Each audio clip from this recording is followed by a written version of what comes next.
The science fiction genre of film has a ton of stereotypes, one of which being a film that takes place in the future. Two of the films that fall under this umbrella are Metropolis, directed by Fritz Lang, and Blade Runner, directed by Ridley Scott. Metropolis is a German film released in 1927 and taking place in the year 2026, where classes are separated to where the upper classes live above ground while the lower classes live below ground. The film follows Frater, the son of Metropolis' mastermind, as he falls for a lower class girl and progressively learns about the harsh lifestyle of the lower class of Metropolis. Blade Runner is an American film released in 1982 set in the, at the time, distant year of 2019. An adaptation of the novel Do Androids Dream of Electric Sleep by Philip K. Dick, the film follows a Blade Runner called Deckard as he hunts down replicants. Replicants are artificial beings that are outlawed, and Blade Runners are the ones who hunt them down, which Deckard spends the film doing. Both films take place in the future, and while they are similar in many ways, there are multiple ways in which they are different. It's only natural with them being released 55 years apart from each other, but was it more than time that influenced the differences with how each future was portrayed? In this comparative study, I will be analyzing how the social context of each film's production time influenced how the future was portrayed in each film. The biggest influences on the future portrayed in Metropolis was Germany's defeat in World War I, along with the continual evolution and growing reliance on technology. Metropolis portrays a very industrialized future, so much so that the moment the film's title card is over, it dissolves into a montage of multiple machines working.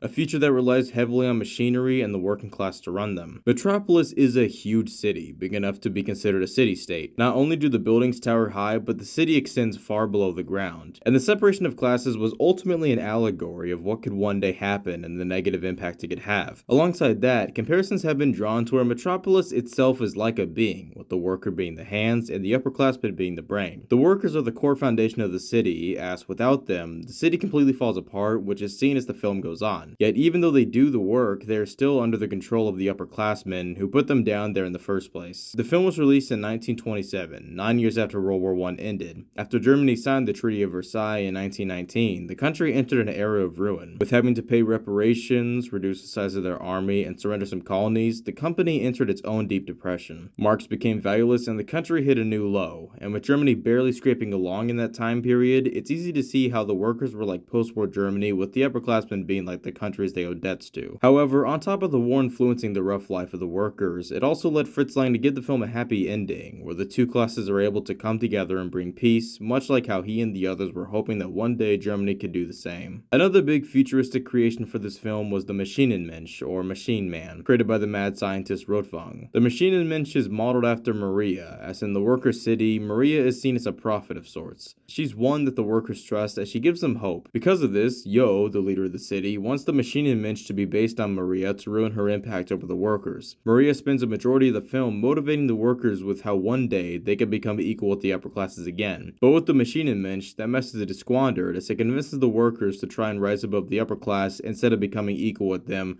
which causes more chaos and destruction. However, along with being meant to cause chaos and mistrust, the Maschinenmensch was also meant to be a blueprint of sorts for the future working class, a class that would be made up of robots with the singular purpose of being robotic slaves only made to run the city, which was a response to the progression of technology and how the over-reliance on technology in the future could lead to the downfall of society, to which we ultimately see in the film. Just from watching bits and pieces of Blade Runner, it's easy to see the influence Metropolis had on it. From the sweeping city shots to other similar visuals and the very German expressionist mise-en-scène with its dark gothic visuals, it's clear that Blade Runner was heavily influenced by Metropolis, but still did plenty of its own things. And it's very interesting seeing how much inspiration Blade Runner took from Metropolis, as Blade Runner would go on to be just as influential on many other future pieces of media. The future portrayed in Blade Runner is more bleak. Unlike Metropolis, we don't see too much of the upper class. The film is set in Los Angeles in 2019 and is much more in line with what we imagine of the future these days. Flying cars, neon lights, and especially robots. The robots in Blade Runner, known as replicants, are androids meant to be like humans but emotionless. In the world of Blade Runner, by 2019, humans had made it off-world, much farther than we have currently. The replicants were to be off-world slave labor, but they rose up, killing an off-world combat team. They were then declared illegal and hunted down on Earth, and in the film, the protagonist Deckard is tasked with hunting down replicants, but the replicants themselves want to find their maker. They have a short lifespan of around 4 years, as they're just meant to be made, serve their purpose for a few years, and then be replaced. The replicants represent the possible future of technology, which came true in a way. These days, the replicants can be compared to smartphones. You get one, you use it for a couple of years, and eventually upgrade to a newer, more powerful one. And the replicants, much like Metropolis, symbolize how the over-reliance on technology can harm society. But here, we see it play a bigger role than it ever did in Metropolis. The uncontrollability of the older replicants led to them going crazy and killing humans, leading to what was meant to take over for the working class and be a big supporter of how the world would work, instead needing to be eradicated, with years of development going down the drain, all because of the faith in the replicants. Another influence of the replicants was the continual evolution of AI. AI first came around in the early 1950s and continued to progress throughout the next few decades. By the time Blade Runner came out, AI had been around for multiple decades and was still continuing to grow, and thus with the progression of AI,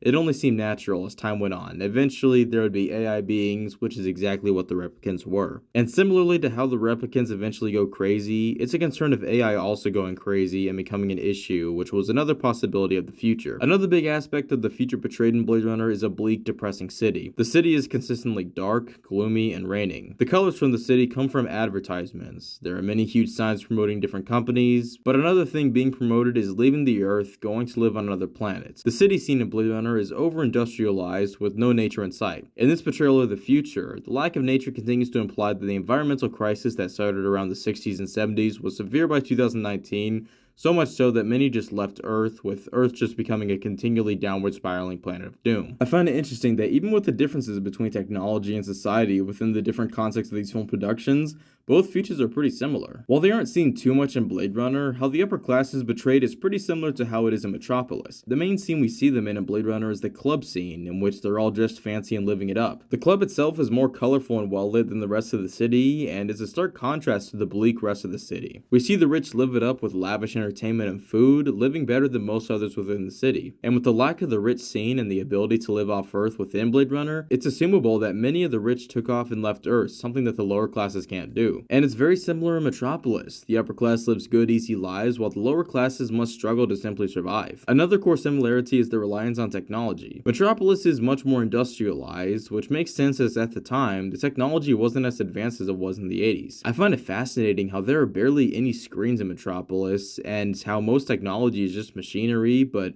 back in the 20s, it was hard to imagine technology being much more than big clunky machines, whereas in Blade Runner, we see much sleeker, more sophisticated, and more crazy technology, but also feels more natural and accurate to the future we currently live in. But a very similar piece of technology between both was the robots, the machinenmensch in Metropolis and the replicants in Blade Runner. While they have some differences, they're ultimately replacements of the working class, meant to be slaves to do all the work. The concept of the robotic working class was there in Metropolis, but it is fully seen in action in Blade Runner, along with the issues that it can cause. Blade Runner and Metropolis are two wonderful works of science fiction. Even with how influenced Blade Runner is by Metropolis, it still is its own thing, being very unique. At its core, it feels like it took some bits and pieces of Metropolis and made it into its own different masterpiece. And the worlds they build are fascinating, and even though there are some similarities between them, the differences are fascinating to see, along with how 55 years of world evolution and different production contexts change those futures and makes them unique from one another.